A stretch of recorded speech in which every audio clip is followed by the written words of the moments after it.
Good morning, students. Today's topic is to find the magnetic field at the center of a current carrying circular coil. तो जिसको हम convenience के लिए circular coils, जिसको कि loop भी बोला जाता है, circular coils magnetic field at its centre. Magnetic field हमने जो फाइंड करना है, कॉइल को हम लूप भी बोल सकते हैं, जिसमें करंट चल रही है। वो तो अंडरस्टूड है, क्योंकि करंट चले बिना मैग्नेटिक फील्ड तो कभी बनेगा नहीं। तो इसको हमने कैसे फाइंड करना है? By using Biot Savart's law, जो लास्ट टाइम आपको मैंने बताया था। तो इसके लिए क्या करेंगे, एक कॉइल ले लेते हैं जिसको सिंगल ही हम शो करेंगे, जिसमें हमारी करंट जो है एंटी क्लॉकवाइज शो कर रही है। तो उसमें जो मैग्नेटिक फील्ड होगा वो राइट हैंड रूल से, अगर करंट सर्कुलर है तो मैग्नेटिक फील्ड जो है वो स्तंभ की डायरेक्शन में जाएगा। जैसे कि ध्यान दीजिए, जहां पे ये प्लेन पेपर, इसको कंसीडर करिए, तो इसके ऊपर हम जो है एक कॉइल बना लेते हैं। ये जो कॉइल है, इसमें जो एंड्स हैं इसके शो करने की जरूरत नहीं है। ये जो सर्कुलर कॉइल है तो इसमें करंट फ्लो कर रही है। जैसे कि ये करंट का, हम आपको पता है करंट का सिंबल जो है वो, इसको मैं थोड़ा डार्क कर देता हूं। ये जो करंट है इसको इस साइड भी शो कर सकते हैं। और हमने जो मैग्नेटिक फील्ड फाइंड करना है वो सेंटर में फाइंड करना है। Centre, let its centre is O। जैसे कि इसको हम O से कॉल कर सकते हैं। तो ये जो सेंटर है, let it be called as O। और इस कॉइल का जो रेडियस है उसको R कंसीडर कर सकते हैं, A भी लिख सकते हैं। हमने जो है इसमें आपको पता है बायोट सावर्ट लॉ लगाना है। तो बायोट सावर्ट लॉ लगाने के लिए आपको जहां पे जो करंट का एलिमेंट लेना पड़ेगा। करंट एलिमेंट मतलब करंट का एलिमेंट, कॉइल का एलिमेंट, लेंथ का एलिमेंट होता है इन विच करंट इज फ्लोइंग। ये जो एलिमेंट है इसको हम dl लेंगे, और ये शॉर्टेस्ट पाथ है dl, तो इसको डिस्प्लेसमेंट के नाम से ऐसे पुकार सकते हैं। और जो डिस्टेंस है r, जिसको कि डिस्प्लेसमेंट के नाम पे, और इसके साथ इसका एंगल जो है जहां पे आपको पता है 90 डिग्री है। ये सारा अरेंजमेंट हमने बायोट सावर्ट लॉ लगाने के लिए किया, क्योंकि वो करंट एलिमेंट के लिए होता है। और ये सर्कुलर कॉइल जो है, यहां से इसको क्लियर कर दो, ये सर्कुलर कॉइल है। ये सिंगल कॉइल हमने शो की है, तो इसमें n नंबर ऑफ टर्न जो है वो लास्ट में आपको बताएंगे। तो ये बिल्कुल इसका सेंटर लेना है। ये कंपास का भी यूज कर सकते हैं आप, जैसे कि ये कंपास है, कंपास से भी आप सर्कल बना सकते हैं। ये तो आप छोटी क्लास में भी पढ़ के आए हैं। सेंटर में ऐसे रख के, तो ऐसे करके हम जो है, ये मैंने जो डायग्राम बनाई है, ये क्या है, कॉइल जो है इन द प्लेन पेपर है ऑफ रेडियस r, तो carry current I in anti clockwise direction. तो देखिए, ये हमारा आज का क्वेश्चन है कि how to find the magnetic field at the centre. आपने सेंटर में मैग्नेटिक फील्ड फाइंड करना है। वो टोटल लूप का पहले dv मिलेगा आपको, स्मॉल लेंथ एलिमेंट का। बायोट सावर्ट लॉ का यही रूल है, तो उसके लिए लेंथ एलिमेंट लेना पड़ता है। और इसकी पूरी लेंथ कितनी है, जो इसका सर्कमफ्रेंस होगा 2 पाई r, वो पूरी लेंथ इसकी जहां से लेके जहां तक। तो आइए हम इसको स्टार्ट करते हैं। ये बड़े ध्यान से देखिए। Consider circular coil. बेटा सर्कुलर कॉइल होता है जो सर्कल की तरह से होता है, जिसको लूप भी बोल सकते हैं।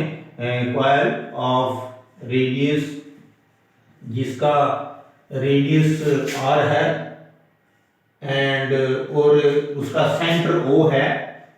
ये तो हम जहां से देख के ही लिख रहे हैं, एंड O कैरिंग करंट, इसमें करंट चल रही है I इन एंटी क्लॉकवाइज।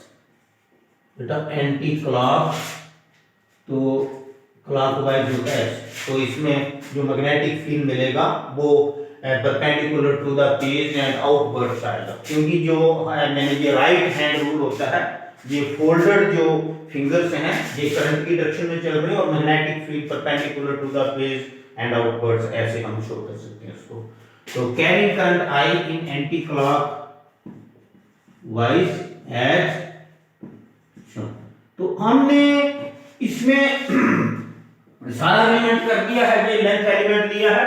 तो magnetic field due to smallest length जो है वो जिसको करंट एलिमेंट बोलते हैं, आइडियल द मैग्नेटिक फील्ड, क्योंकि हमने बायोट-सावर्ट लॉ लगाना है तो मैग्नेटिक फील्ड फाइंड करना है। ये हमारा आज का है magnetic field at the centre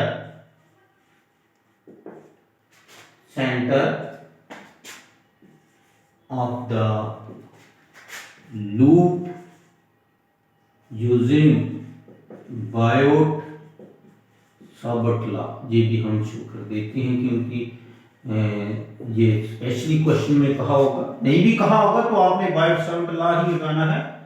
is given by, ये हमने जो लाइन लिखी है magnetic field at the centre, centre का नाम जैसे कि ओ है तो of the loop current carrying coil को हम लूप बोल सकते हैं, using Biot-Savart law is given by.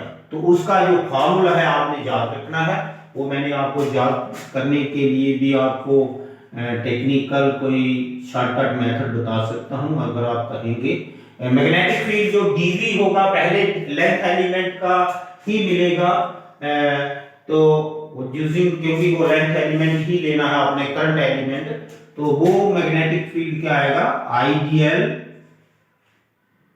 Sign theta upon R. ये बायोट-सावर्ट लॉ है।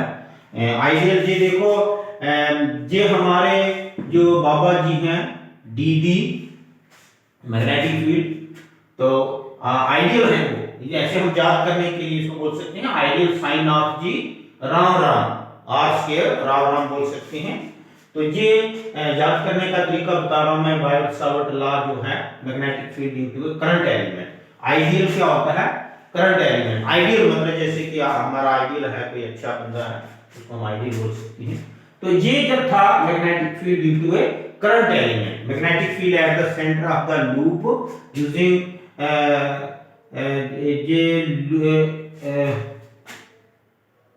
द लूप, जहां पे थोड़ा सा ड्यू टू लिख देते हैं, ड्यू टू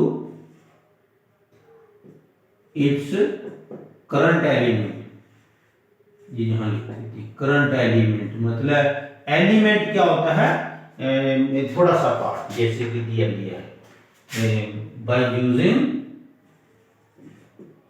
बायोट-सावर्ट, बीच में हाइफन डाल देते हैं, लॉ इज, ये मैंने क्लियर करने के लिए आपको बता दिया है। भाई मतलब करंट एलिमेंट का पहले लिख रहे, तो फिर हमने पूरी लूप का लिखना है, पूरी होल कॉइल का लिखना है। तो ये होल कॉइल का कैसे आएगा, इसको आपको पता है, इसको इंटीग्रेशन करना पड़ता है, लेकिन सबसे पहले आपको थीटा जहां डिक्लेयर करना पड़ेगा। Theta is the angle between dl and R, R की जो डायरेक्शन है ना, ये डिस्प्लेसमेंट, जिसमें हम उसकी डायरेक्शन में आर लिख सकते हैं, लिखने की जरूरत नहीं। तो here theta is equal to 90, जो कि एंगल बिटवीन, जो कि क्या है, angle between dl and R.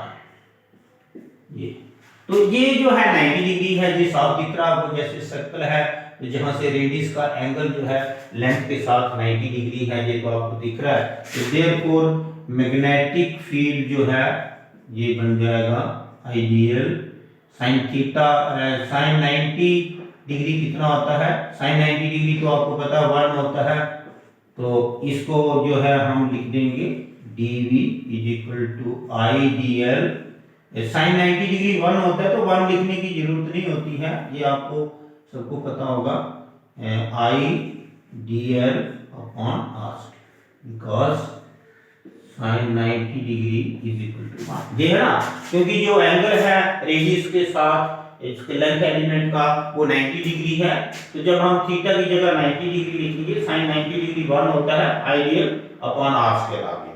ये हो गया magnetic field due to current element, इसका इट्स मतलब कॉइल का, ये जो लूप को ये जो सर्कुलर कॉइल है इसको लूप बोल सकते हैं जिसमें करंट चल रही है एंटी क्लॉकवाइज डायरेक्शन। तो magnetic field due to the whole loop, hence the, इतना ही ये क्वेश्चन है, ये कुछ भी नहीं है। Hence the magnetic field, total magnetic field बोल देते हैं, पूरा कितना बनेगा टोटल, जिसको V, क्योंकि dV हमें मिला है, हमें V फाइंड करना है टोटल मैग्नेटिक फील्ड पूरी कॉइल का। पहले सिंगल कॉइल का हम ले लें, फिर हम इसकी एंड टर्म्स भी शो कर देंगे। टोटल मैग्नेटिक फील्ड जिसको हम V बोलते हैं, due to the whole coil, whole current carrying coil, current carrying coil, whole current carrying coil मतलब पूरी करंट कैरिंग कॉइल है जिसमें करंट चल रही है। बिल V वो कैसे बताया जाएगा, तो dV का V कैसे बन सकता है ये आपको पता है। इंटीग्रेशन का साइन जो होता है ये तो आपने देखा ही है, अभी डिफरेंशिएशन इंटीग्रेशन कैंसिल हो जाएगा तो हमें V मिल जाएगा। और जो राइट साइड है इसमें जो IDL अपॉन R स्क्वायर है, बेटा इसमें जो इंटीग्रेशन है दैट इज फॉर लेंथ, ये पूरा जो इंटीग्रेशन है जो लेंथ के लिए है, I और R स्क्वायर ये कॉमन आ जाएंगे, बाहर आ जाएंगे और डिफरेंशिएशन इंटीग्रेशन कैंसिल हो जाएगा और जो हमें मैग्नेटिक फील्ड चाहिए B वो हमें मिलेगा। तो इसमें हमने जो आपको पता है कि कांस्टेंट नहीं लगाया हुआ है, वो लगाना है म्यू नॉट अपॉन 4, ये तो लगाना ही लगाना है क्योंकि इसके बगैर तो जो कांस्टेंट ऑफ प्रोपोर्शनैलिटी है, हमने अगर म्यू नॉट अपॉन 4 पाई नहीं लगाया तो समझो हम सीजीएस यूनिट में कर रहे हैं, क्योंकि सीजीएस यूनिट में कांस्टेंट ऑफ प्रोपोर्शनैलिटी की वैल्यू 1 होती है, लेकिन हम इसको सभी क्वेश्चन जितने भी कर रहे होते हैं वो एसआई यूनिट में करने हैं। तो एसआई यूनिट में म्यू नॉट अपॉन 4 पाई, ये लास्ट टाइम मैंने आपसे डिस्कशन की थी, इसको लग से ही रख सकते हैं इसके साथ मल्टीप्लाई। तो ये बेटा इसमें जहां भी आएगा ये हमने कांस्टेंट जो है बीच में जो छोड़ा था ये साथ में रखना पड़ेगा क्योंकि इसके बगैर तो, और इसकी वैल्यू 10⁻⁷ होती है म्यू नॉट अपॉन 4 पाई की। तो टेस्ला मीटर पर एम्पीयर जो कल मैं बता रहा था। तो बेटा जो म्यू नॉट अपॉन 4 पाई है ये तो इंटीग्रेशन इसके ऊपर तो आ नहीं सकता क्योंकि ये तो परमानेंट कांस्टेंट है, ये ऐसे। तो ये आई और आर स्क्वायर भी जो है वो बाहर आ जाएंगे इंटीग्रेशन के, ये आई जहां पे मैं लिखूंगा और ये म्यू नॉट इसके साथ सब्स्टिट्यूशन है और आर स्क्वायर भी जहां लिख देते हैं और ये पूरा लाइन जहां तक ले जाते हैं यहाँ पे, और इंटीग्रेशन ओवर एन लेंथ है। तो ये डीएल है, छोटी छोटी लेंथ, ये डीएल डीएल डीएल कर करके ये पूरी कॉइल की लेंथ कितनी बनती है वो है 2 पाई आर। वो क्या है 2 पाई आर, ये हम जानते हैं अच्छी तरह से, सबको पता है। ये इंटीग्रेशन का मतलब है कि थोड़ी थोड़ी लेंथ करके, ये नहीं कि डिफरेंशिएशन और इंटीग्रेशन जहां कैंसिल वो भी कर सकते हैं, लेकिन एल मतलब वही आगे बात कि पूरी लेंथ कितनी है वो तो 2 पाई आर ही होगी।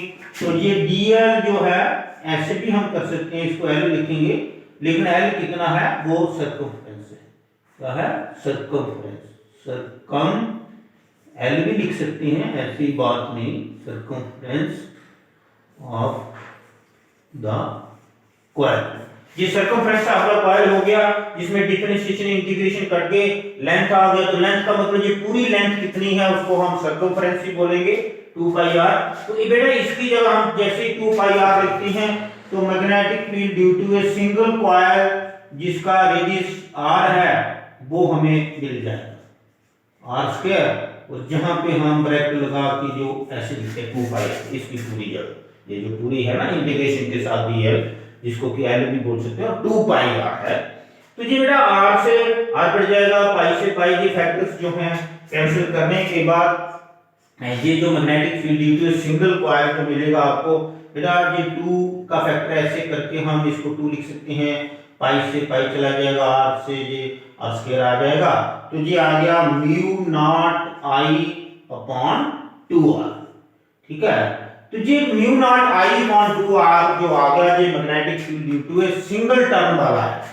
तो फॉर n टर्म्स, जो फॉर n टर्म्स जो अगर n टर्म्स हैं उसकी ऑफ द लूप, जो लूप की एन टर्म्स है तो द मैग्नेटिक फील्ड जो होगा, मैग्नेटिक फील्ड वो क्या होगा, विल बी, तो उसके लिए हम जो है एन म्यू नॉट एन आई ऐसे लिख देते हैं, बीच में एन सेंटर में लिख देते हैं, mu naught N I on 2r।